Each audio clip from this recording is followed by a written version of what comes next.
Hello friends, B2H classes के online YouTube platform पर एक बार फिर से आप सभी का हार्दिक स्वागत है। हम लोग केमिस्ट्री की सीरीज़ में हम लोगों ने अभी तक पीएच स्केल की जो लास्ट क्लास थी उसमें पीएच स्केल का अध्ययन किया था हमने। उसके बाद में आज जो आगे की सीरीज़ होगी ये होगी केमिस्ट्री के कुछ इंपॉर्टेंट कंपाउंड्स के बारे में, कुछ रसायन विज्ञान के महत्वपूर्ण यौगिक जो डेली जीवन में, डेली लाइफ में हमारे काम में आते हैं। इन यौगिक के बारे में अगर हम जानना चाहिए कि पूछे कहाँ जाते हैं, तो जितने भी बोर्ड के एग्ज़ाम हैं या किसी भी, चाहे RS मेंस हो चाहे IAS मेंस हो, हर बार कभी ना कभी जो है बोर्ड के एग्ज़ाम में हर बार लगभग पूछा जाता है। एक किसी भी कंपाउंड का आपको नाम दिया जाता है और कहा जाता है कि इसके ऊपर टिप्पणी कीजिए। ऐसे ही बोर्ड एग्ज़ाम के अलावा RS एग्ज़ाम में, मेंस में, IAS के मेंस में, साइंस के पोर्शन में ये सवाल पूछ लिया जाता है। इसके अलावा जितने भी दूसरे एग्ज़ाम है, जैसे पटवारी हो, रीट हो, कांस्टेबल हो, SI हो, इनमें जहाँ भी साइंस का पोर्शन, साथ ही साथ EPFO जो UPSC करवा रही है उसके पोर्शन में, या आप चाहे फॉरेस्ट रेंजर वगैरह इन डिपार्टमेंट्स की आप अगर तैयारी कर रहे हो, या CDS वगैरह की, इनमें सब में इस कंपाउंड के कभी ये पूछ लिया जाता है कि इसकी प्रॉपर्टीज़ के बारे में ऑप्शन दे दिए जाते हैं कि कौन सी प्रॉपर्टी है, या इनके गलनांक के बारे में पूछ लिया जाता है, या इनका नाम दे दिया जाता है कि दैनिक लाइफ में जो है, दैनिक जीवन में हम इसको किस नाम से बुलाते हैं, वो नाम दे दिया जाता है और पूछा जाता है कि इसका फॉर्मूला क्या है। इस बारे में हम आज अध्ययन करेंगे। तो ये चीज़ मैं आपको बता चुका हूँ कि आज जो ये बनाएगी ये क्लास, ये स्पेशली किसके लिए है, RS या IAS के मेंस के पर्पज से। ये सिर्फ मेंस ही नहीं, प्री में भी आपके लिए यूजफुल है, साथ ही साथ दूसरे जितने भी एग्जाम है, चाहे वो राजस्थान में होने वाला रिट हो, पटवार हो, SI हो, या UPPSC के कोई भी एग्जाम हो, RPSC के कोई एग्जाम हो, RSM SSB के एग्जाम हो, या UPSC के कोई एग्जाम हो, जितने भी एग्जाम है, इन सारे एग्जाम है, या आर्मी नेवी, इन सब एग्जाम है जहां जहां भी साइंस का पोर्शन आएगा वहां पे आपको आज के टॉपिक से क्वेश्चन देखने को जरूर मिलेगा। इसका कारण ये है कि आप सबको पता है कि हमें जो भी क्वेश्चंस पूछे जाते हैं वो क्वेश्चंस पूछे जाते हैं NCERT की बुक से, चाहे NCERT की मान लो चाहे राजस्थान बोर्ड की। साइंस की बुक्स में आपको ज्यादा डिफरेंस देखने को नहीं मिलता है, चाहे बुक NCERT की हो चाहे RP राजस्थान बोर्ड की हो, दोनों में आपको ज्यादा डिफरेंस देखने के लिए नहीं मिलेगा। तो ये जो आज वाले जो टॉपिक है वो दैनिक जीवन में रसायन, दैनिक जीवन के कुछ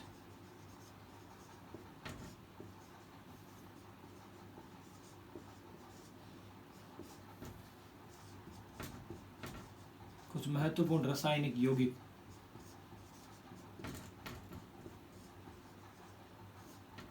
दैनिक जीवन के कुछ महत्वपूर्ण रासायनिक यौगिक, कुछ ऐसे केमिकल कंपाउंड्स जो हम रेगुलर डेली लाइफ में यूज करते हैं, जिनका बहुत ही ज्यादा इंपॉर्टेंट पार्ट जो है वो हमारी लाइफ का ये है। इनमें हम सबसे पहले जो अध्ययन करेंगे वो करेंगे NaCl का। सबसे पहले जो हम अध्ययन करेंगे वो करेंगे NaCl का।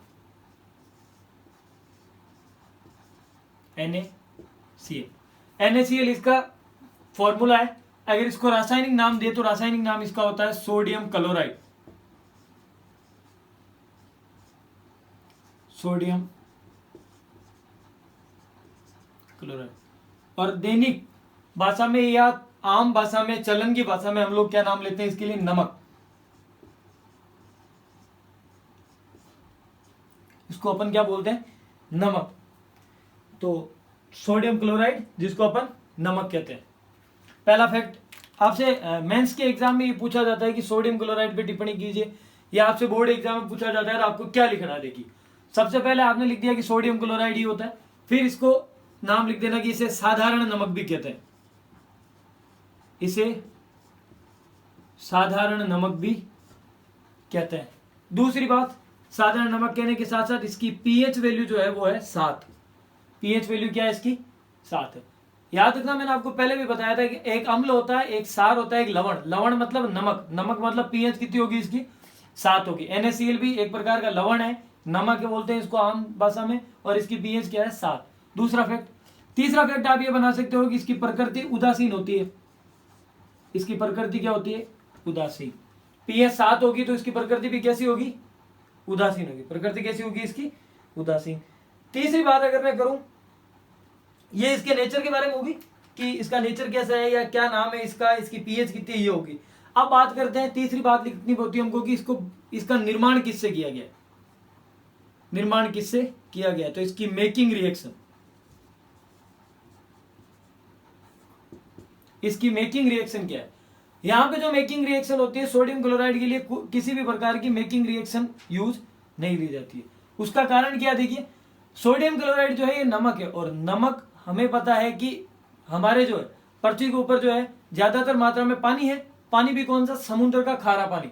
समुद्र का खारा पानी का मतलब ये है कि जो सोडियम क्लोराइड है वो वैसे भी प्रकृति में पर्याप्त मात्रा में, इसलिए हमें अलग से बनाने की ज्यादा आवश्यकता नहीं होती है। तो मेकिंग रिएक्शन तो नहीं है, लेकिन इसका निर्माण कहां से प्राप्त हुआ हमें, तो वो हम लिख देंगे कि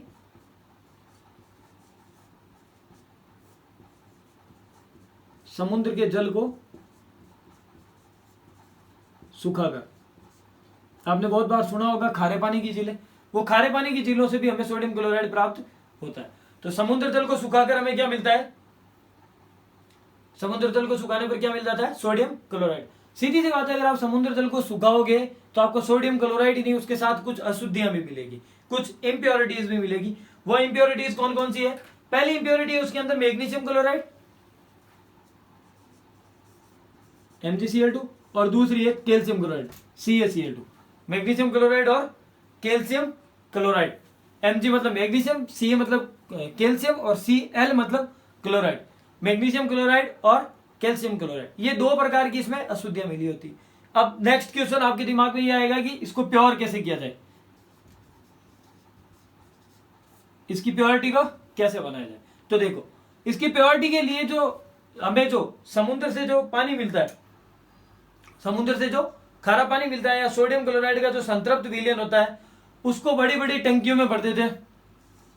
उसको किस में भर देते हैं, टंकियों में भर देते हैं। टंकियों में भरने के साथ ही उसके ऊपर HCl प्रोवाइड करते हैं। इसमें आपने NaCl का संतृप्त विलयन भरा,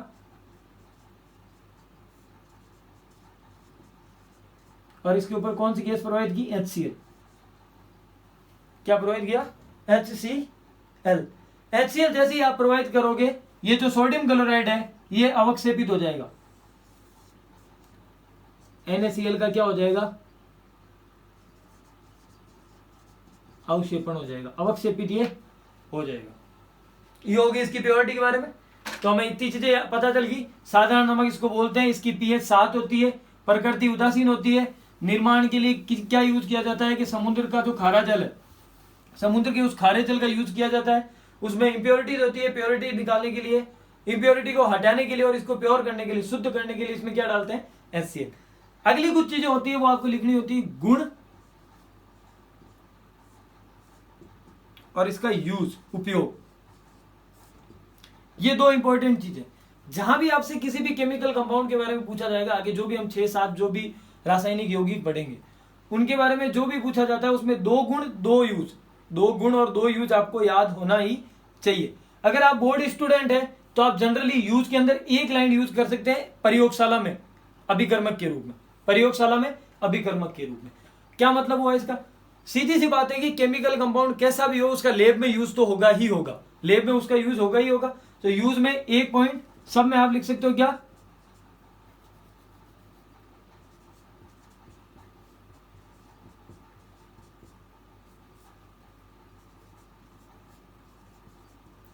प्रयोगशाला में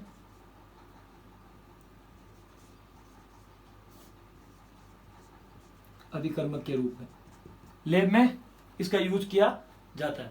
अब बात करते हैं गुण के बारे में। गुण में आपको NaCl के बारे में पहला गुण इसका ही होगा कि ये सफेद कलर होता है इसका, तो श्वेत, और प्रकृति कैसी होती है, अवस्था इसकी कैसी होती है, ठोस। तो पहला गुण हो गया NaCl क्या है, श्वेत ठोस है। NaCl क्या है, श्वेत ठोस। फिर बात करनी है कि इसका गलनांक कितना होता है, मेल्टिंग पॉइंट। पहले क्लास में हम पढ़ चुके हैं गलनांक क्या होता है, इसका गलनांक कितना होता है इसके बारे में पूछा जाता है। NaCl को सीधा से याद रखना, अगर आपने पर्याप्त मात्रा में NaCl नहीं खाया तो आपके घर पे एम्बुलेंस आएगी 108, और कितनी एम्बुलेंस आएगी, 108 1081 केल्विन इसका क्या होगा, गलनांक। 1081 केल्विन क्या होगा, इसका गलनांक होगा। फिर बात करते हैं कि ये जो है पानी में सोल्यूएबल है या नहीं है, जल में विलय है या नहीं। तो तीसरी प्रॉपर्टी इसकी हो जाएगी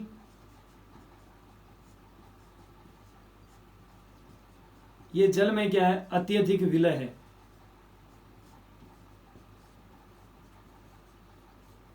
जल में अत्यधिक क्या है, विलय है। ये क्या है, वाटर सोल्यूबल है।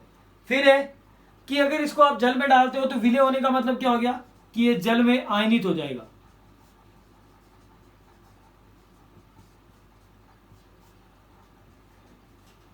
जल में क्या हो जाएगा, आयनित हो जाएगा। जल में क्या हो जाएगा, आयनित हो जाएगा। ये होगी इसकी 4 प्रॉपर्टी। सफेद कलर का ठोस है, गलनांक इसका 108 1081 केल्विन है। जल में अत्यधिक मात्रा में विलय है, जल में अत्यधिक विलय है ये, और जल में डालने पर ये क्या हो जाता है, आयनित हो जाता है। क्या हो जाता है, आयनित हो जाता है। फिर बात करते हैं इसके उपयोग। उपयोग में पहला हमने लिख दिया प्रयोगशाला में अभिकर्मक के रूप में। दूसरा जो हमने शुरू में लिख दिया था साधारण नमक के रूप में।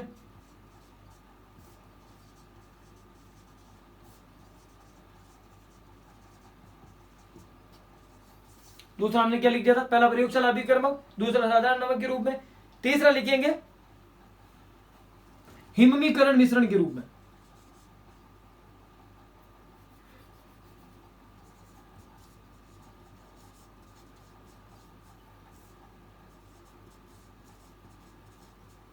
हिममीकरण मिश्रण के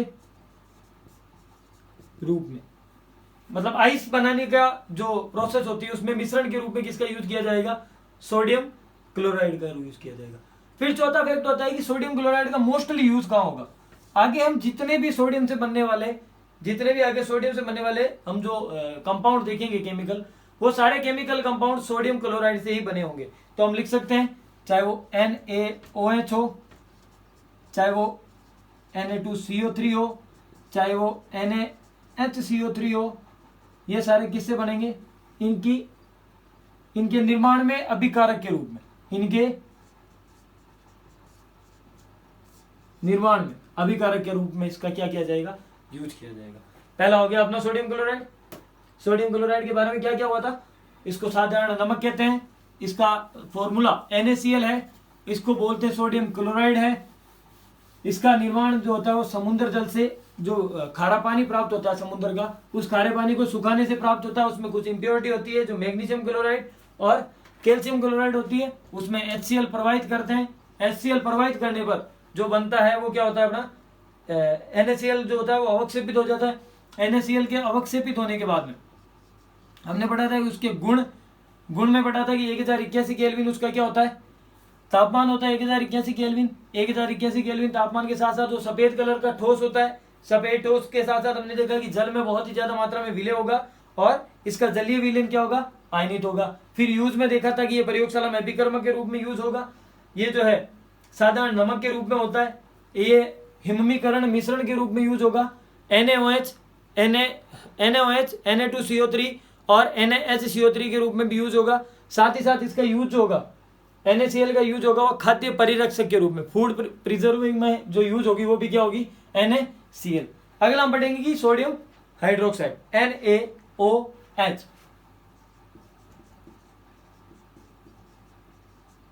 सोडियम हाइड्रोक्साइड। अगर किसी को नाम में प्रॉब्लम हो रही हो कि इसको ये कैसे लिखते हैं, तो कुछ ही नहीं करना, Na को बोलते हैं सोडियम और जहां OH होगा वहां क्या लग जाएगा, हाइड्रोक्साइड। पहले हमने पढ़ाया था कि NaCl, Na को बोलते हैं सोडियम, तो सोडियम का वही, Cl को बोलते हैं क्लोरीन, तो क्लोरीन का क्लोराइड, सोडियम क्लोराइड। तो ये सोडियम क्लोराइड हो गया। इसको बोलते हैं कास्टिक सोडा। इसको क्या बोलते हैं,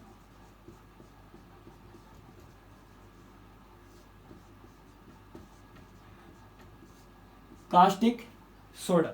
ये क्या होता है, कास्टिक सोडा। इसके बारे में बात करते हैं। सबसे पहले बात करते हैं कि इसका निर्माण कैसे होता है। तो हम कहेंगे कि इंडस्ट्री में जो उद्योग धंधे होते हैं उसमें, उद्योग धंधों में इसके निर्माण के लिए NaCl का क्या किया जाता है, विद्युत अपघटन किया जाता है। NaCl का क्या किया जाता है, विद्युत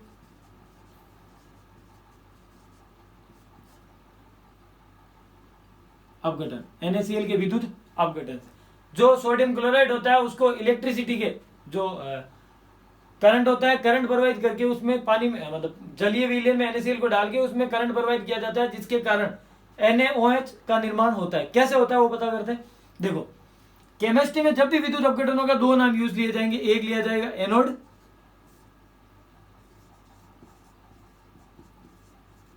दूसरा लिया जाएगा कैथोड। एक लिया जाएगा एनोड, दूसरा लिया जाएगा कैथोड। जो एनोड है ये खुद पॉजिटिव होता है। एनोड खुद क्या होता है? पॉजिटिव। कैथोड खुद क्या होगा? नेगेटिव। कैथोड खुद क्या होगा? नेगेटिव। एनोड पॉजिटिव है तो इसकी तरफ जो अट्रैक्ट होगा वो क्या होगा? पॉजिटिव की तरफ अट्रैक्ट होने वाला क्या होगा? नेगेटिव। और ये खुद नेगेटिव है तो इसकी तरफ अट्रैक्ट कौन होगा? पॉजिटिव। समझ में आ गई? एनोड खुद पॉजिटिव है, इसकी तरफ जो भी अट्रैक्ट होगा वो खुद क्या होना चाहिए? नेगेटिव। कैथोड ऑलरेडी खुद नेगेटिव है, इसलिए इसकी तरफ जो अट्रैक्ट होगा वो क्या होना चाहिए? पॉजिटिव होना चाहिए। एनोड पॉजिटिव है तो इसकी तरफ नेगेटिव में क्या आएगा? हमें पता है कि NaCl का अगर मैं टुकड़े करूं तो क्या होगा? Na पर तो आएगा प्लस चार्ज और Cl पे क्या आएगा? माइनस चार्ज आएगा। इसका मतलब ये Cl किसके पास आएगा? एनोड की तरफ, तो यहां आ जाएगा क्लोरीन माइनस। Na कहां चला जाएगा? इस पे चला जाएगा। Na इस पे जाने के साथ साथ क्या होगा? देखो ये जो पॉजिटिव एनोड है, एनोड जो पॉजिटिव है इस पे क्लोरीन आ गया और कैथोड पे क्या आ गया अपने? Na plus. Na प्लस के साथ साथ जल में जो है H प्लस होते हैं वो सारे हाइड्रोजन आयन भी कहां आ जाएंगे?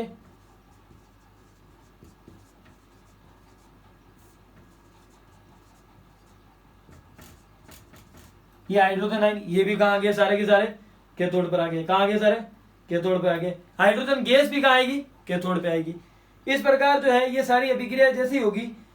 एनोड तो अपनी जगह जहां क्लोरीन है ये तो खाली रह जाएगा, ये एनोड पे क्लोरीन लगेगी और हम एनोड को बाहर निकाल लेंगे। पीछे क्या बचेगा? कैथोड। कैथोड पे क्या है? Na plus. और जल भी अपघटन के कारण क्या किस में बदल जाएगा? H प्लस और OH माइनस। तो जो OH माइनस होगा इससे ये रिएक्शन कर लेगा और बन क्या जाएगा? NaOH। और जो बाकी बचेगी हाइड्रोजन गैस वो कैथोड पे आ जाएगी। बाकी की हाइड्रोजन गैस किस पे आ जाएगी? कैथोड पे आ जाएगी। हमने देख लिया एनोड पे क्लोरीन आएगी, एनोड को बाहर निकालते हैं, क्लोरीन भी बाहर। कैथोड पे जो सोडियम लगा हुआ था वो जल में उपस्थित OH माइनस आयन के साथ क्रिया कर लेगा, रिएक्शन कर लेगा और जो H प्लस आयन होगा वो हाइड्रोजन में बदल जाएगा और बाहर निकल जाएगा। ये इसका इंडस्ट्री में निर्माण होता है। तो आपको इतना याद नहीं रखना, क्या सिर्फ ये याद रखना, ये बहुत बार एग्जाम में पूछ दिया जाता है कि NaCl के विद्युत अपघटन पर, NaCl के विद्युत अपघटन पर एनोड पर क्या लगता है? एनोड पर क्या लगता है? तो एनोड पर क्या लगेगा? Cl minus region. क्लोरीन पे माइनस चार्ज है और एनोड पे कौन सा चार्ज है?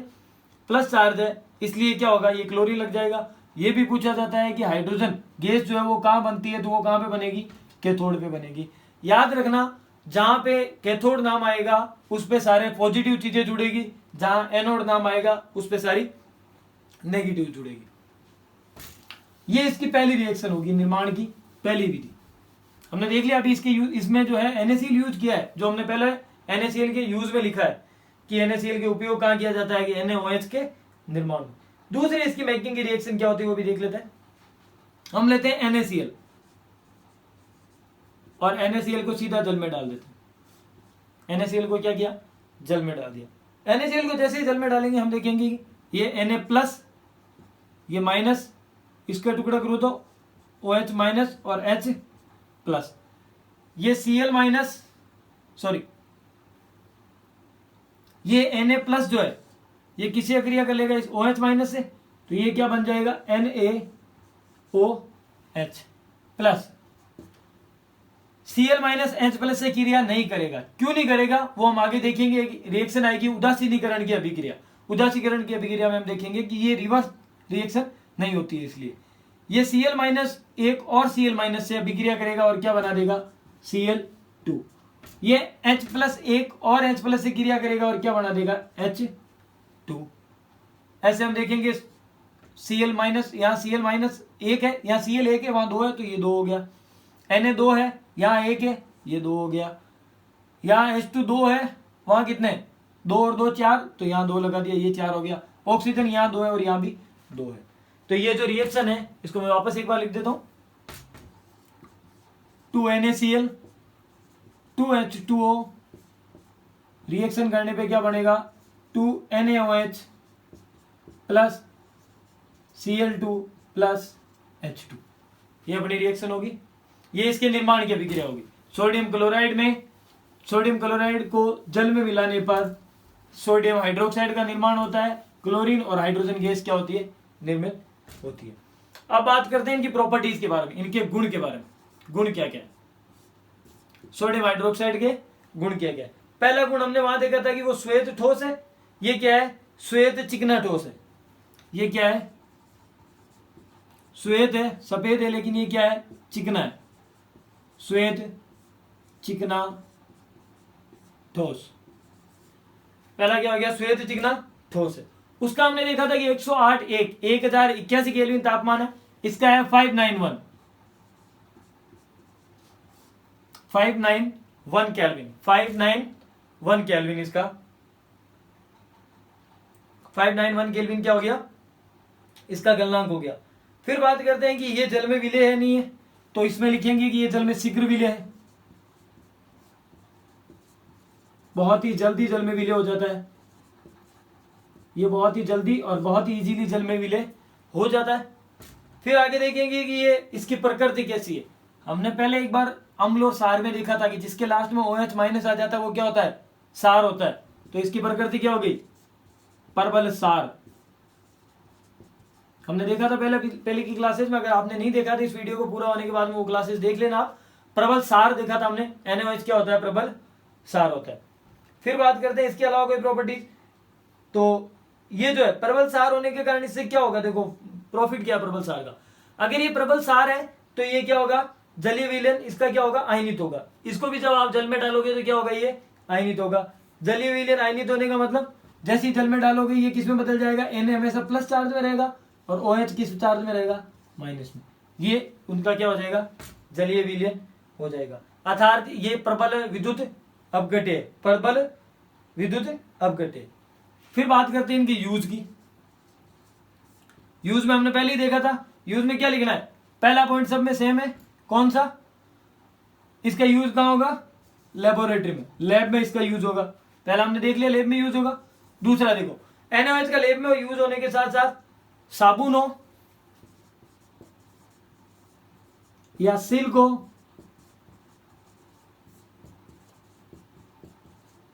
या कागज इंडस्ट्री हो, वहां इसका यूज होगा।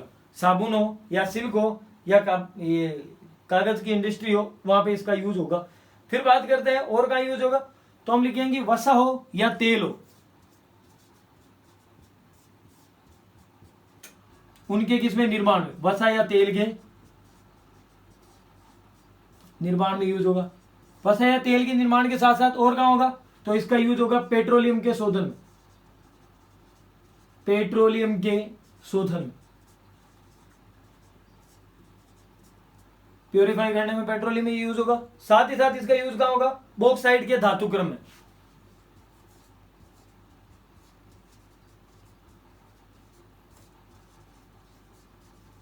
बॉक्साइट के धातुक्रम में। जो 10th क्लास में है उनको 11th 12th में ये पढ़ने को मिलेगा धातुक्रम क्या होता है अच्छे से। और जो कॉम्पिटिटिव एग्जाम की तैयारी कर रहे हैं उनको ज्योग्राफी में ये सिर्फ नाम सुनने को मिलेगा कि बॉक्साइट एक जो होता है वो अयस्क होता है। धातुक्रम मतलब उससे धातु को अलग करने में, उनसे शुद्ध धातु निकालने में इसका यूज किया जाता है। ये इसके हो गए अपने उपयोग। गुण हो गया, सफेद चिकना ठोस है, 591 केल्विन इसका क्या है, गलनांक है। ये जल में शीघ्र विलय है, ये एक प्रबल सार है। ये जो इसका उपयोग लैब में किया जाता है और साबुन, सिल्क, कागज इंडस्ट्री, वसा व तेल के निर्माण में, पेट्रोलियम के शोधन में और बॉक्साइट में धातुक्रम के रूप में। ये हो गया अपना NaOH।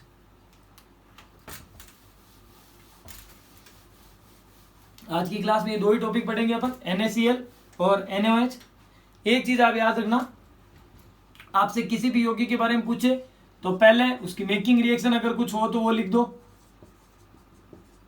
दूसरा नंबर, सबसे पहले आपको लिखना उसका नाम, रासायनिक नाम और उसका दैनिक नाम क्या होता है। फिर उसकी मेकिंग रिएक्शन अगर आपको याद है तो वो लिख दो। फिर उसके कोई भी दो गुण और कोई भी दो उपयोग उसके लिख दो, कोई भी दो गुण, कोई भी उसके दो उपयोग। जहां तक हो सके रासायनिक, अगर वो लेब वाला जो एग्जाम्पल है यूज है उसको कम ही लिखे। अगर आपको कोई दूसरा याद नहीं है तो ये लेब वाला चल जाएगा, लेकिन याद है तो पहले उसका उपयोग करें। ये सारी चीजें अगर आपने लिख दी चाहे मेंस एग्जाम में, तो यहाँ आपके मार्किंग के चांस ज्यादा होता है। बहुत बार ऐसा होता है कि स्पेस कम होता है और लोग सिर्फ जो है गुण ही गुण लिख देते हैं, उपयोग लिखने की जगह ही नहीं होती, बाद में एक उपयोग लिख के छोड़ देते हैं। जहां तक हो सके गुण और उपयोग इक्वल इक्वल मात्रा, अगर आपने 3 गुण लिखे हैं तो 3 उपयोग लिखो, 4 गुण लिखे हैं तो 4 उपयोग लिखो। ये था आज का टॉपिक। आगे हम और भी जो रासायनिक कंपाउंड है उन आगे के रासायनिक कंपाउंड के बारे में पढ़ेंगे। इस वीडियो को ज़्यादा से ज़्यादा लाइक कीजिएगा, शेयर कीजिएगा, सब्सक्राइब कीजिएगा और आपके जितने भी दोस्त हैं उन सभी दोस्तों तक इस वीडियो को शेयर कीजिएगा, बोर्ड एग्जाम के हो चाहे कॉम्पिटिटिव एग्जाम के हो। अगर आप लोगों का साथ मिला तो आगे की क्लासेस और भी अच्छे से हो रहेगी और भी अच्छे से कंटिन्यू